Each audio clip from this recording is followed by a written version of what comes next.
We did not know what we did not know. Never expected to hear that name in this story. We learned every day just how much we didn't know. Kim and I soon discovered that we had an important ally in our mission to make this book happen. We came to know it as the spirit of Mount Auburn. Whenever a challenge presented itself, and there were many along the way, challenges that we could not have imagined, the spirit of Mount Auburn intervened and guided us through. It was almost as if the spirit of Mount Auburn wanted this book to happen and just chose us to complete the project. The cover of the book is an illustration of the spirit of Mount Auburn.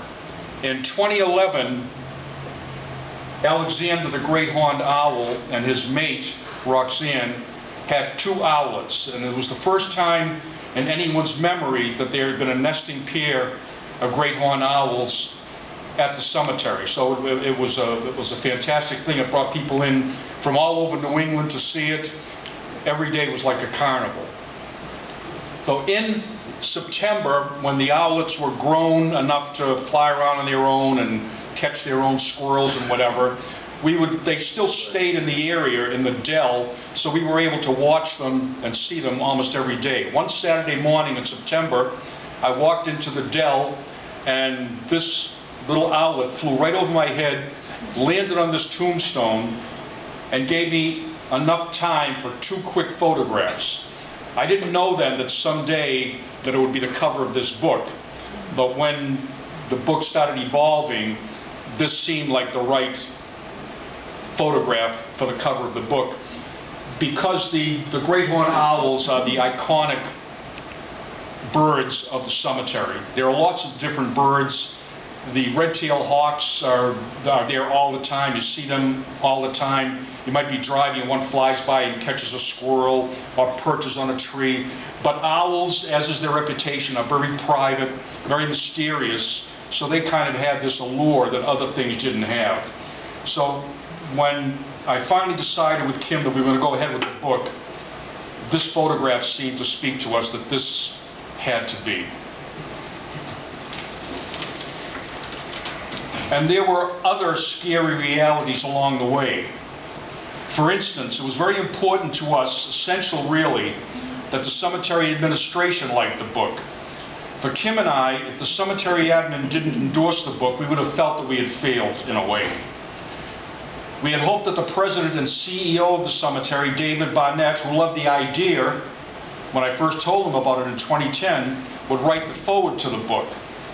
But he would, of course, have to like it to do that. We felt that he would like it, but we were never certain. That was the 5,000-pound elephant in the room. When I gave him the proof copy, I said we would talk in a week to see if he would write the foreword.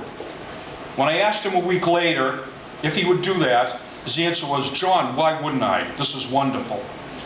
If I were able to do backflips at my advanced age, that's what I would have done. The final piece of the puzzle had fallen into place. This book exceeded our expectations, and it's been a very exciting 18 months since its release. We've had radio, TV, newspaper, and magazine publicity since the book came out. We've been on Ray Brown's Talkin' Birds radio show twice. Anyone know that show? If you're a birder, you would know that show, every Sunday morning for the last 6 years. We've been on Howie Carr's radio show twice, on Michelle McPhee's show on WMEX, on the Jordan Rich show on WBZ, PBS's Living on Earth radio show, and New England Cable News Broadside TV show. Historical novelist William Martin, who has 10 bestsellers to his credit, was on WBZ's Dan Ray radio show for an hour talking about the book several months ago.